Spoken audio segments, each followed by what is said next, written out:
Yan mga kaparikoy, nandito na naman tayo sa Lamak, Oroquita City.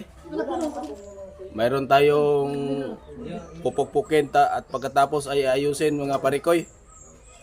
Isang unit na Bungo Mazda Titan.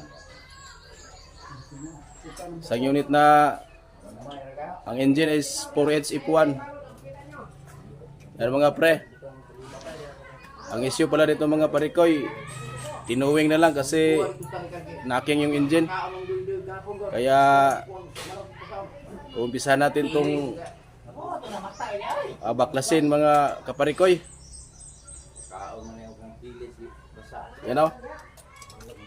Yan mga kaparikoy. Naunahan, ikadangam. Cutting ba? Yata Yo, dai. bilog mo. Okay, just mag-say umunukan. Latigan. Yan mga parikoy. Nandito na si Ungo mga parikoy oh. Tutulog tinas ka bintay. Inumpisahan ng tinanggal yung mga parts mga pre. Yan oh. All gini. Ito yung engine mga pre, 4H F1. Dati kasi ito mga pre, semi-electronics, converted na to ng manual o mechanical injection pump. Yan mga parikoy. Postaan ra trumel. Yan, semi-electronics to dati mga pre. Ngayon manual na, ginawa na namin manual. Ito.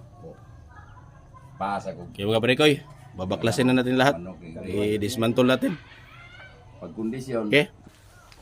Tapos na nating maibaba yung engine mga parikoy. Ito. Yan yung engine mga pre. Saka dito yung cylinder head mga pre. Ito yung cylinder head mga pre kay. Yan o. Yan. At ito yung mga parts mga pre. Yan. Ito mga pre o. Mga parts mga pre. Hindi pa to tapos waskag mga pre. Tatapusin namin tong waskagin ngayon. Kasi naulanan kami kahapon. Hindi na lang natin na videohan mga parikoy. Dono, binitay-bitay doon mga parikoy oh. Hindi na lang na videohan kasi umulan. Yan mga pre. Umpisahan na to mga pre katayin. Yan mga parikoy, kung isa to gusto mo ambet tare, alay dire. Okay, tag 4 kilo, 280. Okay mga parikoy. At ito pa lang mga ka-team natin mga pre, oh. Si Ungo. Si Bongbong Bungwans. Yan oh. Si Busing mga parikoy. Kulbaan. Sabay mo ikasulti ani, boss. Kulbas gasto. Kulbaan gasto. Kulbas gasto. Murag na ikabuhi sa gastoon ano yung mga pre. Kay medyo malaki-laki. Agad. Ayan. Okay mga parikoy. Fast forward tayo mga parikoy. Ayan, nandito na. Nawaskag ng himtang ito mga parikoy oh. Yan oh. Yan mga parikoy, waskag na tanan. Waskag na lahat mga parikoy. At ito yung problema mga parikoy oh.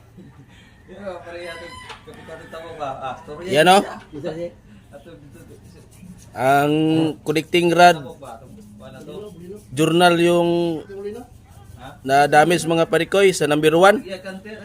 Ito. Pati yung connecting rod mga parikoy oh.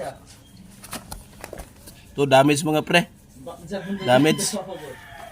Yan mga pre, ito yung maingay mga pre, knocking yung engine. Ito mga parikoy oh, klarong-klaro. Parang mas nasunog na. Wala nang oil pressure na umabot dito. Kaya ito ang nangyari. Ang dahilan pala nito mga parikoy, dito na ang mga salarin mga parikoy. Ito mga parikoy. Ito yung salarin mga parikoy oh. Tingnan nyo mga parikoy. Yung oil pump niya nabuskag. Nawaskag mga parikoy. Yan, nabiak. Nabiak mga parikoy dahil dito. Dahil dito sa injection pump niya mga parikoy, dito sa timer niya. Dito galing. Ito mga parikoy. Oh. Dito galing yan. Pagtagak dito mga parikoy. Ito. Ito mga parikoy oh. Natanggal siya. Tapos nahulog dito mga parikoy. Dito sa bumba niya, sa oil pump. Ito mga parikoy oh. Dito siya nabangil. Dito siya mga parikoy oh. Bali na ligwa tong pump mga parikoy.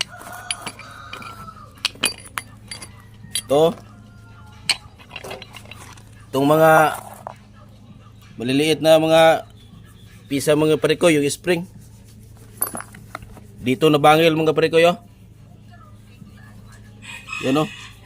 Kaya ito ang nangyari. Nawaskag. Nawaskag yung oil pump mga parikoy. Kaya knocking ang tirada eh. Perting knocking ha. Dahil wala ng pressure na umakyat sa taas o naglubricate sa mga parts mga pre, mga bearings. Perting knocking ha. Kaya ito ang dahilan mga parikoy. Ito lang sanhi oh. Dito galing. Yan oh. Dito galing mga pre. Kaya papalitan natin to mga pre. Ito rin lahat.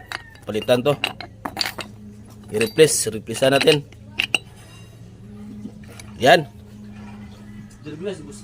Mag-order pa tayo ng parts mga pre.